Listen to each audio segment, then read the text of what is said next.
guys, excuse me, in advance for looking like a disaster. My lips are dry, I'm oily, I didn't blot my T-zone. I know that bothers people, but I just left work and I wanted to talk to you guys on my way home. I'm not sure if I'm going to have time this evening to get a video done, but I love making little small talk with you guys. And this has been something that's been on my mind for a little while. God, my lips actually do feel really dry.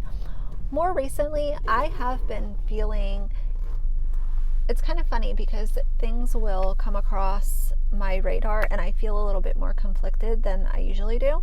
And I don't know if it's just the range of topics or subjects that I've been thinking about or what it is.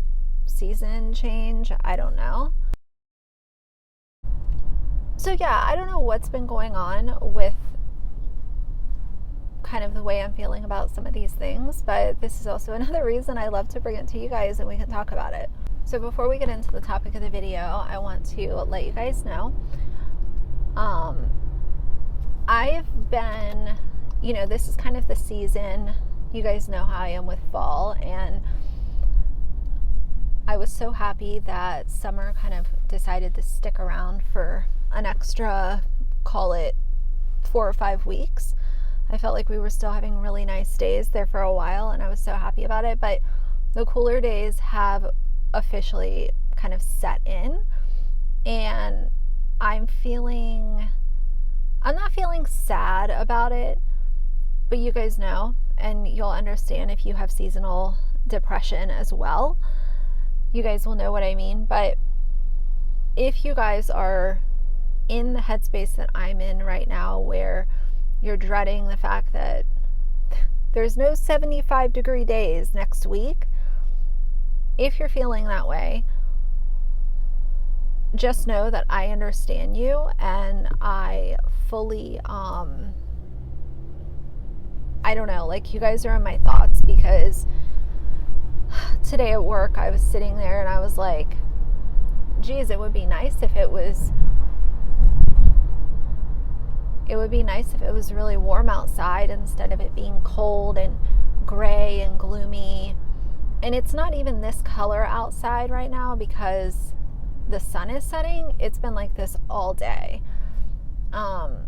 So anyway, I hope that you guys are good. If you are experiencing seasonal issues, life issues, job issues, home issues, just know that you're in my thoughts.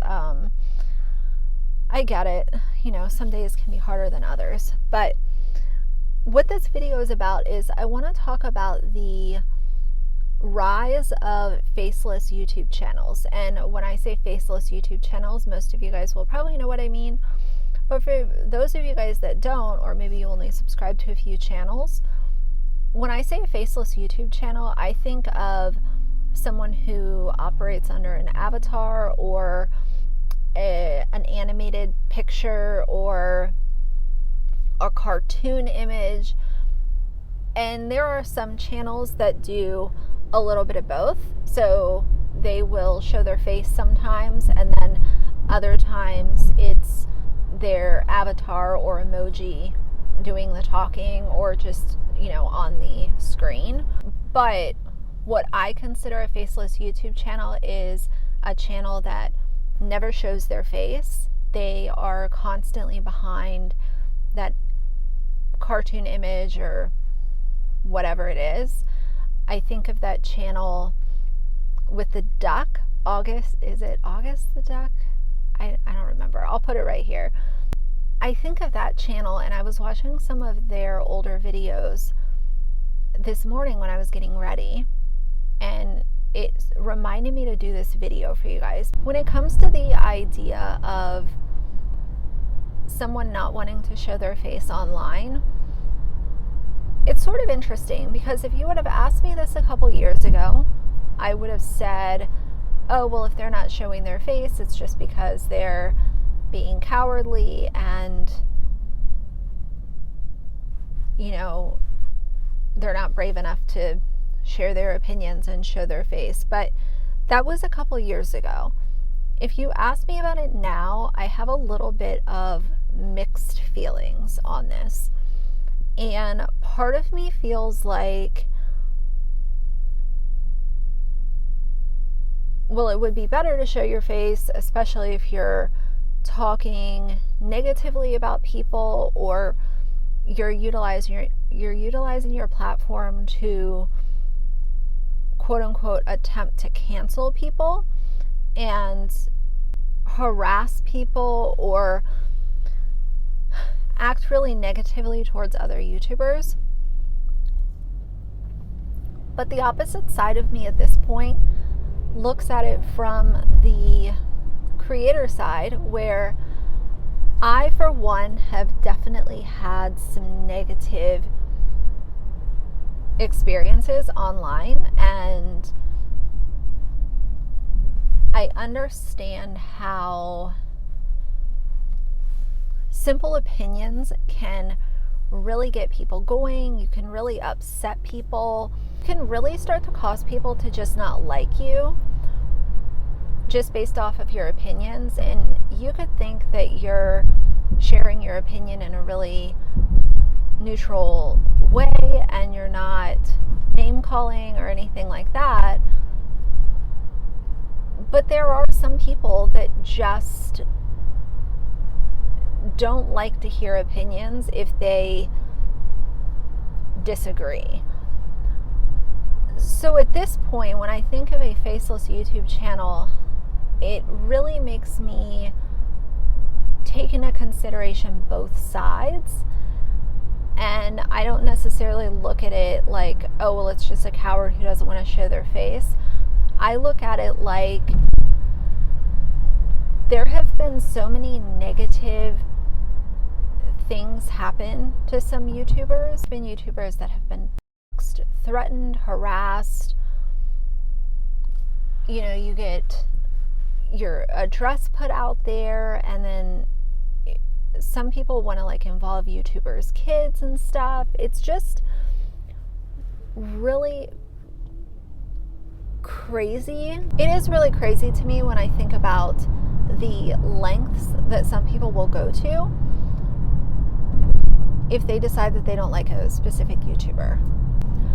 Now, for me, I will be the first to admit that it takes a lot of nerve to put your face out onto the internet and share opinions and say, this is exactly how I feel about XYZ, and receive the backlash, the naysayers, the detractors, whatever it is that you want to call them. It does take a certain amount of wherewithal to do that, and not only do it once, but do it 2, 3, 4, 5 times, and continue to recognize that some people aren't going to like what I have to say, but I'm going to say it anyway, because I know for a fact that I'm not being cruel or hurtful in my remarks. I'm just sharing my opinion. I'm not being, racist or toxic or vile. I'm just here to share an opinion. So, obviously if you're doing any of those other things, then my God, I mean, that's a whole different conversation. But it does take some sort of courage and some confidence to put your actual face out onto YouTube. And if I were to be asked the question, if I could start all over and put my channel behind an avatar or a cartoon, would I? My answer would be no. Because, and you guys tell me if I'm right in this kind of view that I have or not. When it comes to me connecting with YouTubers, I like to see someone's face. I like to see what they look like and what they dress. And yes, I know I wear black all day, every day, but hey, that's what you get. So for me, I really like to see someone's haircut, or what their style is like, or what their backdrop is, what their what kind of jewelry are they wearing, or whatever. I connect with real people. I have a hard time connecting with a cartoon or a picture. That also leads me into wanting to say that a lot of these faceless YouTube channels are becoming extremely successful. Like the duck that I follow, pretty sure his name is August. That channel has a really sizable audience. And if you think of the T-Spill and like all of these different drama channels that don't show their faces, they're becoming very successful. So I don't think that putting your stuff behind an image is necessarily going to tank your growth or not allow you to grow an audience on YouTube. I think that it's just finding people that don't care about that. Now, I subscribe to a couple of faceless YouTubers, but as far as really connecting with the YouTuber and really looking forward to what their content is going to be for next week or what their next video is going to look like, as far as building that type of excitement around someone that I subscribe to, I'm not able to do that with someone that's faceless. And that's no tea, no shade, no nothing like that. It's just me and my preferences. I really like to connect with someone that it's like, I know what they look like, I know their style. It just feels like you're talking to, or like you're listening to a friend talk, or you're listening to someone that you admire speak. And for me, I just can't admire a cartoon. I don't know. Am I way off in my, I mean, I can't really be off, you know, it's just a personal opinion or preference. But what do you guys think about that? Do you subscribe to a lot of faceless YouTubers? What do you think about people that are utilizing their platforms to harass other YouTubers or public figures, but they're hiding behind an avatar? Does that kind of cross into a different sector for you? Does that kind of cross the line where if the channel's being used to create negative content focused around someone, is that kind of where you draw the line, or you don't care? I really want to know what you guys think about this. It's very interesting to me to think about kind of the direction that YouTube has gone and the rise of these faceless YouTube channels. It is extremely interesting, and I'm sure that you guys subscribe to at least one faceless YouTube channel.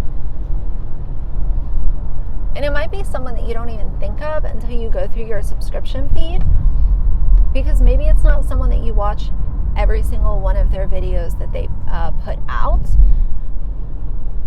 It might just be someone that you watch if the topic is interesting to you. Like I know with that channel August, his more popular videos, at least that I've seen, I haven't done a deep dive or anything, but he gets a lot of views on his Nikocado avocado videos. So it could be something like that where you're more interested in a certain type of content that this channel produces. But I'd love to know what you guys think about this. Yeah, I would. So make sure to let me know down below. But I'm going to stop and get something for dinner. So I'm going to go ahead and finish this vlog up for you guys. I know that it wasn't a really long one, but I love putting this kind of stuff out there for you guys. We can have a conversation about it. And let me know what you think. If I end up getting anything from the little like K-Beauty Sephora that is in the store, I will check in with you guys. But just in case I don't, For now, if you like the video, please leave a like and a comment. And if you'd like to see more from me in the future, please subscribe. I'll see you guys soon. Bye.